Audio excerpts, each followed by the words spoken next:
Bonjour à tous et à toutes et bienvenue à bord. Aujourd'hui on se retrouve pour une nouvelle vidéo sur la suite de mes aventures, donc dans l'est du Portugal cette fois-ci. Si vous n'aviez pas vu la dernière vidéo, du coup je vous invite à la regarder pour un petit peu comprendre où je suis, etc. Donc la nuit s'est très bien passée, donc je suis à l'hôtel Rocio à Porto Alegre. J'ai très bien dormi, c'était bien, pas assez visiblement, mais j'ai très bien dormi. Je ressors du petit déjeuner qui était ma foi très complet, donc moi malheureusement je mange pas de salé le matin, donc déjà ça élimine beaucoup et je mange pas beaucoup non plus, donc voilà. Du coup j'ai mangé juste un croissant et un gâteau qui était fait maison, et après sinon vous aviez tout ce qui était jambon, tout ce qui était fromage, vous aviez des fruits et vous aviez un pain avec tout ce qui était confiture, etc. C'est déjà mis sur votre table, vous avez le numéro de votre chambre, comme ça vous savez où vous installer. Et puis vous avez du coup un jus d'orange et une bouteille d'eau. Donc vous avez le nécessaire. Après voilà, donc, je vous avais dit que c'était 50 € la nuit avec le petit déjeuner inclus. Et si jamais vous souhaitiez bénéficier du parking, sachez qu'il était du coup de 6 € ou 6,50 €. Enfin, il fallait ajouter ce prix-là. Sinon, moi je me suis garée dans la ville, sachant que le week-end c'est gratuit. Donc le samedi jusqu'à 13 h c'est payant, mais après c'est gratuit. Et le dimanche c'est gratuit. Aujourd'hui nous sommes du coup le 16 octobre, c'est un dimanche, c'est gratuit. Donc voilà, donc ça c'est top. Donc aujourd'hui il fait du coup gris, comme ce qui était prévu. Du coup je sais pas ce que je vais faire, enfin si je sais ce que je vais faire. Je vais aller dans le sud de la Serra, on va voir, il y a des trucs de peinture rupestre qui a l'air très sympa. Ensuite il y a des espèces de cascades à voir, donc ça je vais le faire. Je vais partir, là il est actuellement 9 h 24. Je vais me préparer un petit peu, on prend la route et on se retrouve à la première destination.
Bon, on se trouve à notre première étape, donc on est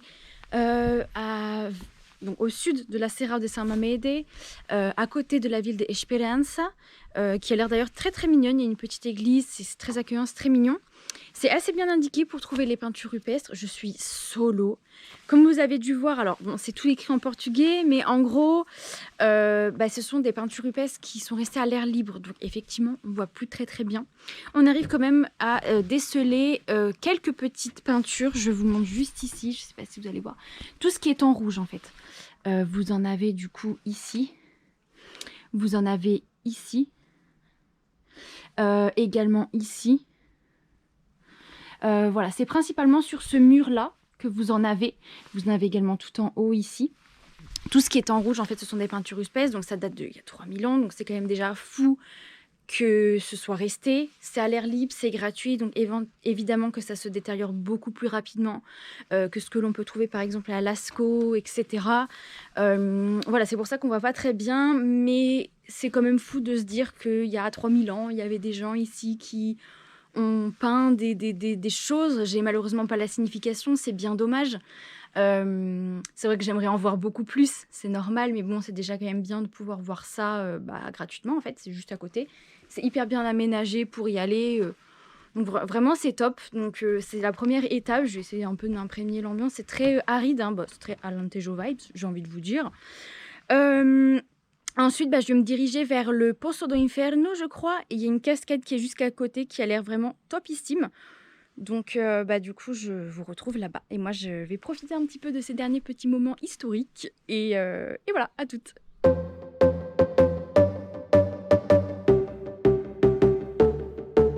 I guess I learned my lesson. I see that you're a blessing. I think that it's time that I finally quit messing around.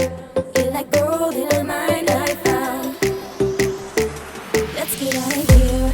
Let's hit up the town. Let's climb mountains with no fear of looking down. Travel the world with you. Come on, you know it's true. Let's fly. Sail across the ocean blue.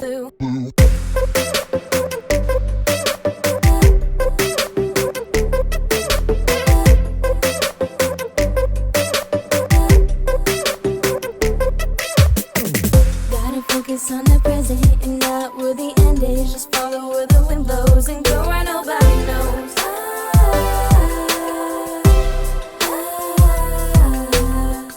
It'll be picture perfect. Come on, you know it's worth it. Just let it all go. Yeah, go with the flow.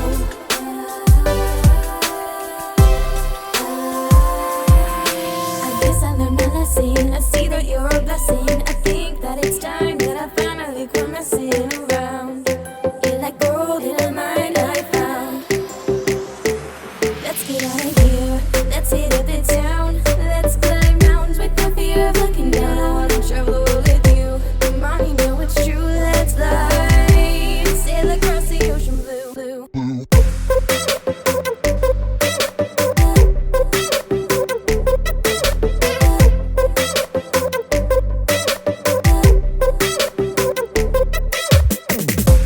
Focus on the present and not where the end is. Just follow where the wind blows and go where nobody knows.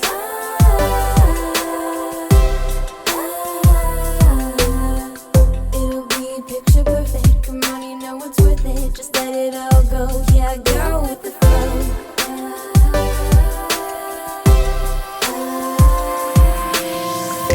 Forget about the past. I wanna make this last. There's a beautiful tomorrow, so forget about your sorrow. There's no need to be afraid. There's not much else to say. Just accept a little change and embrace the new ways. Feel like gold in a mine I found. And embrace the new ways. Feel like gold in a mine I found. Sail across the ocean. Nous sommes au Pego do Inferno. C'est trop putain de beau. J'adore cette cascade, elle est incroyable, je voulais la faire et voilà, j'y suis, c'est trop beau avec les couleurs de l'automne, ça donne un charme particulier. Franchement, vous me direz ce que vous en pensez en commentaire des vidéos que vous allez voir et que vous avez déjà vues. Mais moi j'adore. Je vais rester ici un petit peu me ressourcer. Et on se dit à tout à l'heure pour la suite du périple.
Alors là je viens de m'arrêter dans le petit village de Alegrete. Donc je suis arrivée à la fin de la messe, il y a tout le monde qui était en train de sortir, c'était hyper drôle. C'est très étroit les routes, donc avec ma grosse voiture je suis en mode mais bon, heureusement qu'elle est automatique parce que au moins j'ai pas de problème avec les côtes. Et du coup là il y a le château qui est gratuit, hein, c'est une visite qui est libre et la vue elle est incroyable. C'était mentionné sur non, c'était pas mentionné sur le guide, c'était mentionné sur un site internet de personnes qui sont allées dans la Serra de San Mamed et qui ont dit un petit peu ce qu'il fallait faire. Pas déçu, c'est vraiment hyper beau. Du coup je vous laisse profiter et on se retrouve du coup au point suivant qui sera une cascade.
Vraiment Alegrete, j'adore.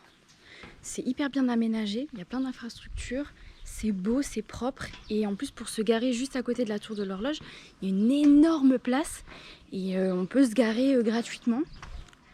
J'aime vraiment beaucoup, je vois qu'il y a des bouts de randonnée qui passent, il y a des trucs pour observer les oiseaux et tout. Je vais souffler. Mais vraiment c'est super beau et là on a la vue sur le château. On le voyait déjà d'en bas sur la route, c'était vraiment très beau, mais là, je vous montre ça quand même.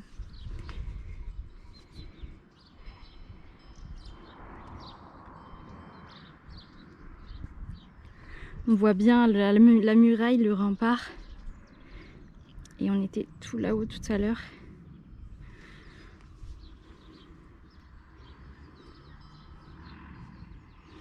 Et là, vous voyez, il y a un chemin pour voir en fait les oiseaux. Il y en a un à 400 mètres et il y en a un à 1500 mètres. Mais bon, faut descendre quand même assez violemment et ensuite, je pense que ça passe par là. Déjà là, on a une très belle vue. On entend les brebis avec leurs cloches qui... Il y en a par là. Et là, c'est la muraille. Vraiment... très belle escale mine de rien et en plus dans le château il y a des tout petits bancs pour s'asseoir, franchement c'est top. C'est très tranquille donc vraiment si vous passez par là et ben petite pépite.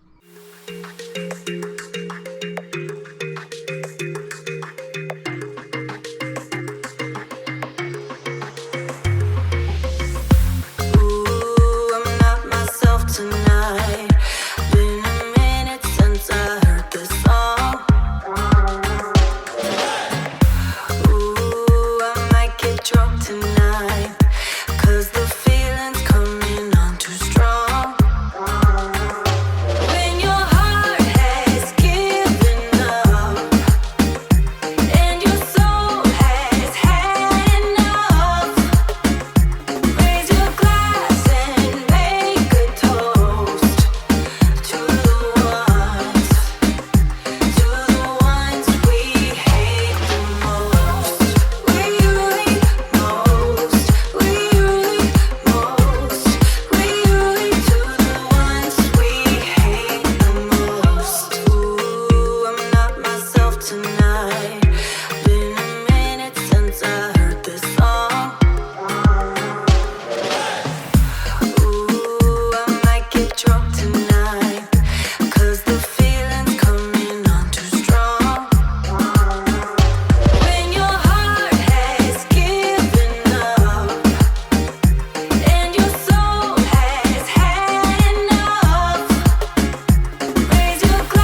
Bon, là je suis en route pour aller du coup à la cascade. En fait c'est une randonnée. C'est le GR1. Là je suis plus qu'à 800 mètres. Mais en fait ça monte de ouf. Je pensais pas, moi je pensais que ça allait descendre quoi, une cascade quoi. Pas du tout. Pas du tout. Ça monte de ouf donc faut être prêt, faut avoir des bonnes chaussures aussi. Mais c'est quand même bien balisé. Et ensuite la cascade, je vois que là à 100 mètres aller-retour il y a Peña de Amarla ou Amarela, je sais plus. Ça doit être un rocher quelconque où on doit avoir une belle vue. Je pense que c'est celui que j'ai contourné tout à l'heure. C'est physique. Et je n'ai pas de cardio donc c'est génial. Mais vraiment, j'ai hâte de voir cette cascade. Parce que là, elle a intérêt à être belle. Hein.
Bon, et ben encore une fois je suis toute seule, hein. À chaque fois que je vais quelque part je suis seule au monde.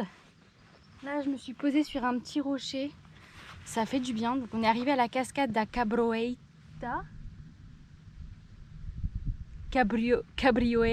pardon. Et c'est physique mais ça vaut vraiment le coup, elle est vraiment belle. Je pensais qu'on pouvait y aller tout en bas. Je sais pas c'est quoi le chemin, je vois il y a des trucs là-bas mais je sais pas comment y aller. J'ai pensé du coup qu'il fallait continuer le chemin. Ne le faites pas. En fait vous retrouvez un autre village puis après soit il faut que vous refassiez le chemin inverse, soit il faut prendre la route donc c'est pas hyper agréable.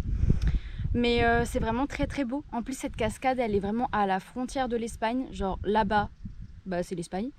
Et c'est vraiment sympa cette serra. Je pense qu'elle est un peu trop sous-cotée. Il n'y a pas grand monde qui va, c'est pas très très touristique. C'est vrai qu'on voit beaucoup de Portugais ou les Espagnols frontaliers. Mais il n'y a pas énormément de touristes, donc c'est bien, ouais, comme ça c'est préservé, c'est cool. J'ai trop chaud, j'ai trop chaud, je pensais pas qu'il allait faire aussi lourd, mais ça vaut vraiment le coup, la cascade elle est vraiment belle, j'aurais bien aimé aller au pied comme on a fait ce matin au Pego do Inferno, enfin que j'ai fait ce matin.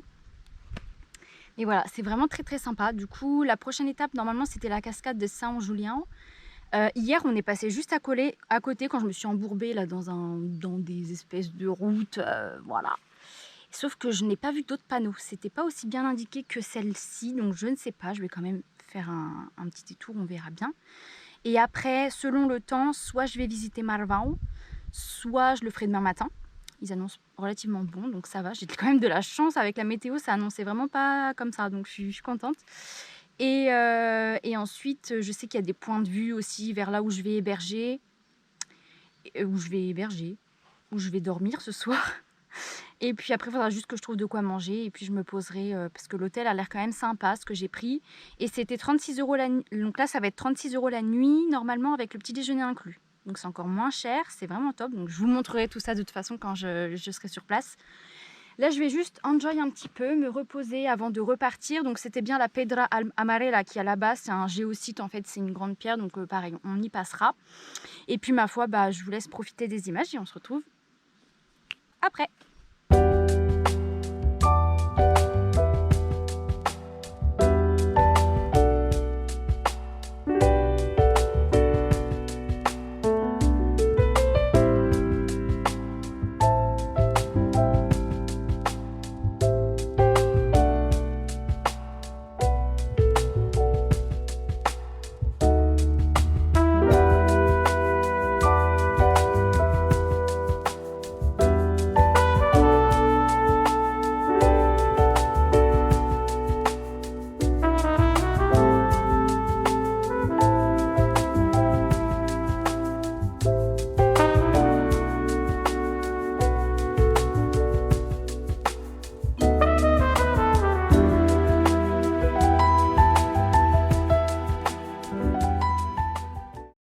Et voilà, j'ai enfin trouvé la cascade des Saint-Julien. En fait, là où j'étais hier, c'était le bon truc. Il y a une grande esplanade, c'est là. Et en fait, il faut juste après se garer et marcher en fait sur le chemin logique. Sauf que comme il y avait marqué propriété privée sur le côté, moi je pensais qu'on n'avait pas le droit d'y aller. Et en fait, si. Et du coup, ça fait partie d'une randonnée qui s'appelle le Trio da Cascata da Sette... Je sais plus. Attendez. Da Monte Sette, voilà. Donc du coup, on y est. Je crois qu'on peut descendre vraiment tout en bas, mais je vous avoue que j'ai un peu la flemme. Je vous montre. Donc voilà, on arrive sur un truc comme ça. Vous voyez, je vois qu'on peut descendre ici. Et la cascade, elle est juste là. Donc c'est trop mignon, mais je sais vraiment pas si je vais aller tout en bas quand même, parce que là je suis un peu éclatée. Bon, il est relativement tôt, en mine de rien, il est 14h43. J'ai fait toutes les étapes que je voulais faire. La dernière étape, c'est du coup la ville de Marvão.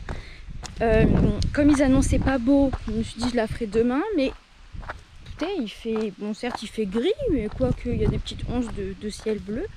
Donc je pense que je vais quand même tenter d'y aller. Et puis après, j'irai à mon hébergement et il faudrait que j'achète de quoi manger pour ce soir. Mais on est plutôt pas mal. Donc écoutez, je vous laisse profiter de tout ça et on se retrouve du coup juste après. Bon les gars, j'arrive à un point final. J'ai déposé mes affaires du coup à l'hôtel, donc je vous ferai effectivement un room tour juste après. Donc c'est l'hôtel Server Rio Hotel. C'est un 3 étoiles et du coup c'était 36 € la nuit avec le petit déjeuner inclus. Et on a droit à 10% de réduction pour le restaurant en fait qui est juste en dessous. Donc j'ai réservé une table pour 19h30. Voilà, bon, j'aime pas trop manger au restaurant toute seule, mais je me dis... Flemme de chercher à manger pour ce soir, autant que ce soit là, ça va être sympa. Et du coup, je me suis dit, et pourquoi pas faire Marvão, il fait beau. Je sors de l'hôtel pour reprendre la voiture, il commence à pleuvoir. Je me dis, bon, qu'est-ce que je vais faire? Sachant qu'ils annoncent de la pluie partout dans cette zone-là. Et du coup, je me suis rappelé qu'il y avait... Parce qu'en fait, il y a énormément de choses préhistoriques et plus dans cette serra-là. Il y a notamment énormément de dolmens et de menhirs. Et du coup, là, je me suis arrêtée. Je me suis dit, en vrai, qu'il fasse beau, qu'il fasse pas beau, c'est pas très gênant pour voir un menhir. Donc, on est au menhir da Meada. Il est juste là-bas, on va aller le voir. En plus, c'est hyper bien indiqué. Là, c'est une zone, il y a des tables de pique-nique, il y a des poubelles, c'est quand même relativement propre. Donc, on va regarder ça tout de suite. Bon, après, ça reste un menhir, hein. Mais je trouve ça fou que dans cette zone-là du Portugal, il y a plein de menhirs. Je sais que vers Évora, il y en a aussi. Mais ouais, ici, des dolmens, des menhirs, il y en a plein. Donc, je me suis dit, let's go, il pleut. Il est 16h. Autant s'occuper comme on peut. C'est à 20 minutes de l'hôtel. Donc, je vais vadrouiller par-ci, par-là. Donc j'arrête de parler, on va au menhir.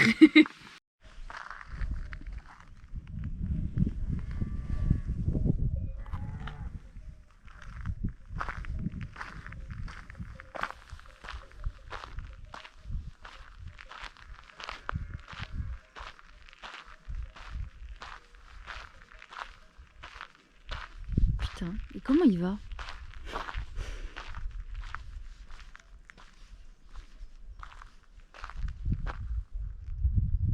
C'est ouf en vrai. Ce que je retiendrai aussi de cette Serra de São Mamede, c'est que c'est la pampa. Il n'y a personne en fait, il y a beaucoup de choses abandonnées, des vieilles fermes. Il y a très peu de population, il y a peu de maisons, elles sont perdues au milieu de nulle part. Les routes, elles sont hyper étroites. Donc moi j'ai une espèce de grosse voiture. Quand tu croises quelqu'un, c'est compliqué. La voiture, elle fait la taille en fait de la route, de la tranche de route qu'on a le droit d'avoir. Et vous voyez, c'est comme ça tout le temps. Il y a plein de vaches, il y a plein de moutons, de chèvres. C'est très fermier, c'est très agricole. Mais c'est vrai que c'est vraiment paumé, quoi. Il y a rien, quoi. Il n'y a que la serra, les arbres. Ils vivent beaucoup d'agriculture ici, je pense. Et du coup un petit peu de tourisme, j'imagine. Mais c'est vrai que c'est la réflexion que je me suis faite en roulant tout à l'heure. Je me suis dit, il faut quand même que je vous le dise. Si vous voulez être tranquille, c'est le top. Et du coup, par conséquent, il y a beaucoup de camping aussi. À Porto Alegre, dans les alentours de Porto Alegre, il y avait un camping. D'ailleurs, il y avait des toilettes publiques. J'en ai vu quelques-uns quand même, des toilettes publiques, donc c'est assez cool. Ouais, des campings paumés par-ci par-là, à côté de la cascade des Saint-Julien, il y avait un camping aussi. Donc en vrai, pour du tourisme très écologique, sauvage, nature, c'est vraiment le lieu parfait. Il n'y a personne. Enfin bon, là c'est vrai que c'est pas vraiment les vacances scolaires, mais il n'y a personne. Donc c'est trop bien. C'est la basse saison, octobre. Moi je dis pourquoi pas. À chaque fois que je suis partie en octobre, pardon, j'ai quand même bien réussi. Même si bon là j'ai des gouttes qui me rentrent sur la tête. En soi ça va. Et demain je crois qu'ils annoncent repos. Donc du coup je me partagerai entre Marvão, Castelo de Vide, où je dormirai le soir. On va pas encore en parler de ça, mais c'était le petit point sur la Serra de Saint-Mamet. Je me suis dit, ça, voilà, important de vous le préciser. Et s'il y a des personnes qui sont intéressées sur ce type de vacances, bah, je vous le conseille, très honnêtement, même si c'est obligatoire d'avoir une voiture de location. Voilà.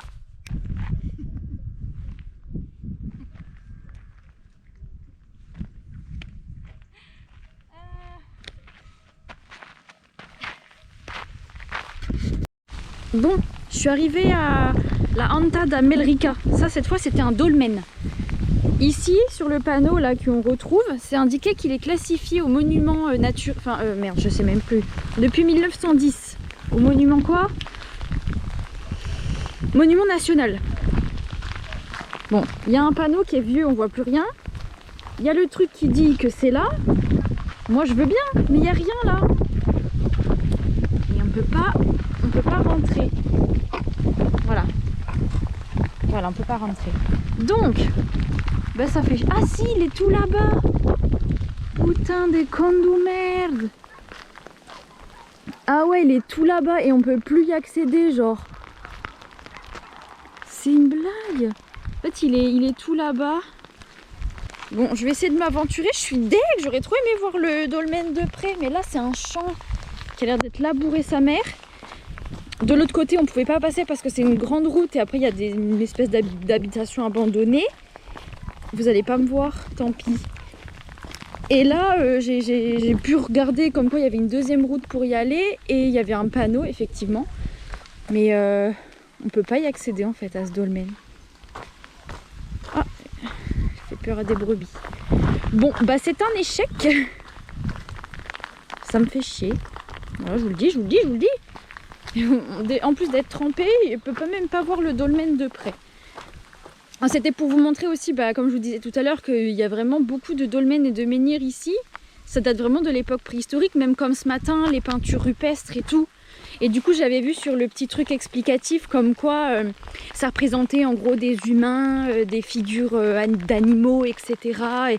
Et que c'était bien, les trucs, c'était en rouge, Bordeaux quoi, en gros. J'essaie de vous abriter, mais que nenni. Je suis trop dégoûtée de... Pourquoi c'est fermé, genre? Après, c'est un champ un peu dégueulasse pour y aller. Ouais, c'est que c'est un champ. Oh, je suis deg. Je suis la seule pélo à vouloir voir le dolmen, je crois. Ben ouais, mais en plus, c'est un truc classé. Putain de merde. Je suis colère. Bon, là, vous devez plus rien voir, moi non plus. J'espère que vous l'avez quand même un peu aperçu. Moi, je le vois de loin, mais il est tout abandonné. Oh, sa mère. Sa mère, la mère. Bah, il est 16h24, 25 maintenant. Il pleut en fait dans cette zone-là. Donc, à part retourner à l'hôtel, je vois pas d'autre solution. Ma batterie a commencé à se baisser aussi. Donc, je vais juste rentrer, me reposer un peu, prendre ma douche parce que j'ai énormément sué aujourd'hui. Ah. Et voilà. On se retrouve du coup pour le room tour pour voir l'hôtel.